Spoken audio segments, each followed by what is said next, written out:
Hello everybody, welcome to another episode of Themes and Motives TV. For today's episode, we would like to share with you our day with one of the most loved wedding caterers. And matagal na po sila sa wedding industry and we will find out more about them, none other than Josiah's Catering. So hindi ko na po papahabain pa. So let me call on now a very good friend of mine, Tita Jet. Hi, Tita Jet! Sharon! Hello, good morning. Good morning! Good morning! Thanks for having us. No, pero ginawa mo mas special. Mas special, of course, kasi nandito si Themes and Motives, of course. Yeah. Tita Jet, speaking of special, maya-maya lang, ipapakilala mo sa amin yung mga popular dishes niyo na this, without any fail, talagang kasama siya sa mga menu na sineselect ng clients natin. Yeah. Magandang araw, Chef. Gano'n na ba katagal ang Josiah sa industry? Yeah, Josiah has been in the industry for almost, mahigit 30 years. 30 years? Yeah, that's wow, long. hindi pa ako pinapanganak, Chos. O, Yeah. hindi pa. 30 years is a long time. Yeah, Oo. actually. So I'm glad, no, kasi all of us in the wedding industry parang medyo nawala ng konti because of the pandemic. But I am glad that once we started bouncing back and recovering, nandito ang Josiah's Catering. Of course. Oo. And yeah. of course, 30 years is a long time. Themes and Motives, mga 20 years, no? Malaki po ang naging part ng Josiah sa growth ng Themes and Motives. In fact, they will be doing a grand food tasting, pero iti-trivia ko lang, Tita Jet. Yeah, sure. Sino ang unang-unang caterer na nag-grand food tasting? It's Josiah's, actually. Oo. At dati, walang grand food tasting. Inimbento lang ng Themes and Motives yung term na grand food tasting na yan. I mean, hotels and caterers would have a food tasting session. Yeah. Pero walang grand. And having lots of couples coming in. That was the first collaboration. Hindi pa uso ang salitang collab. Yeah, we do a collaboration before, right after the wedding expo, we have a grand food tasting. We do it in a venue. Actually, before it's in Coconut Palace. Yes, we do that. We invited couples, no?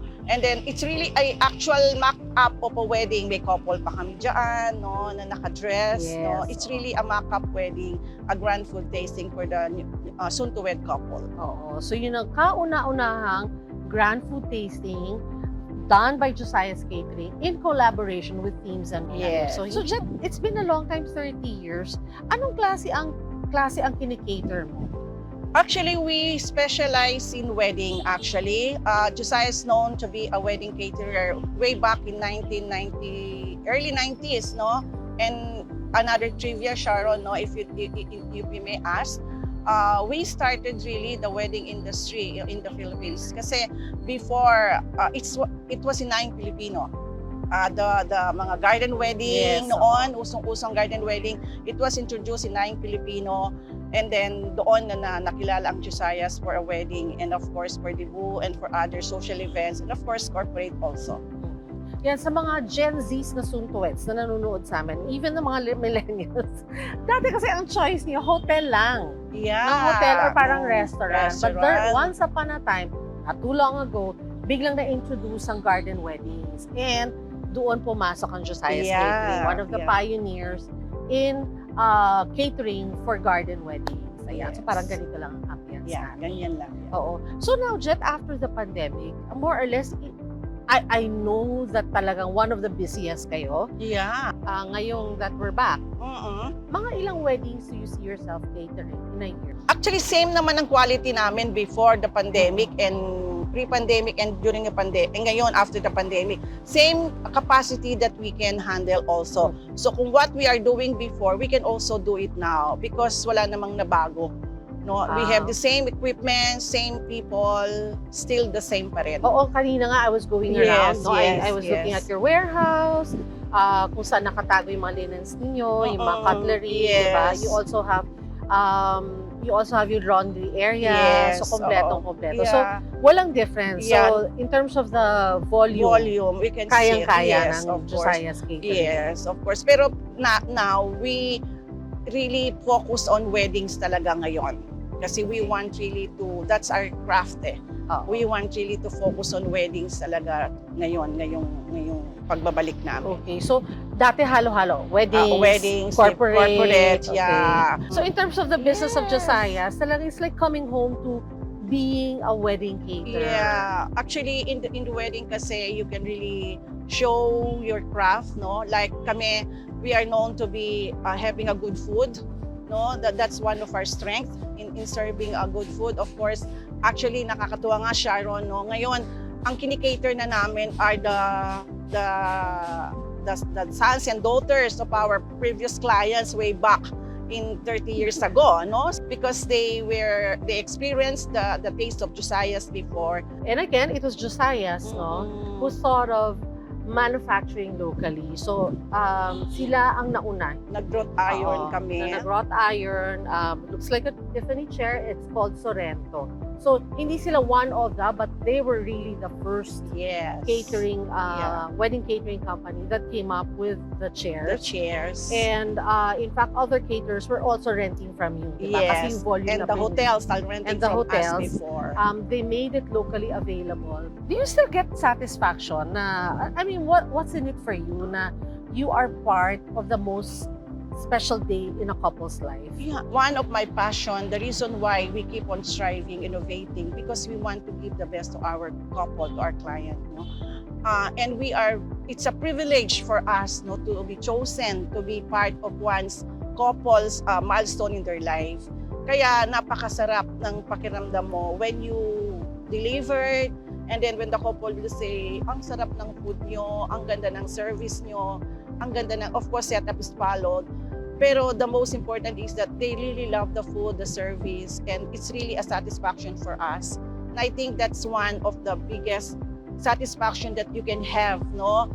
Once you have involved in the lives of this couple, knowing this is a very important event in their lives. Oo, sabi nga, especially sa ating mga Filipino, no? It's- Mawala na ang lahat.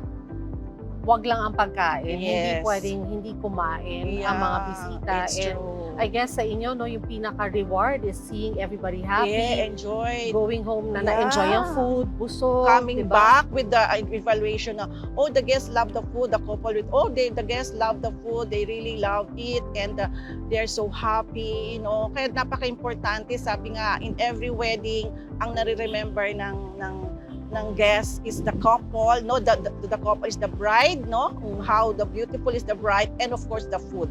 So ito siya. Ito yung couscous with salmon. Actually, it's a grilled salmon. Okay.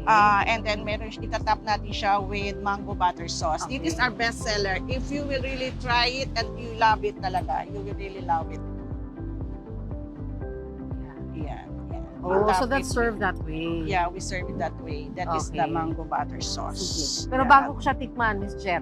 So we know the salmon with mango butter sauce. Ito, ano This to? is the chicken roulades stuffing with cream cheese and sun-dried tomato pesto.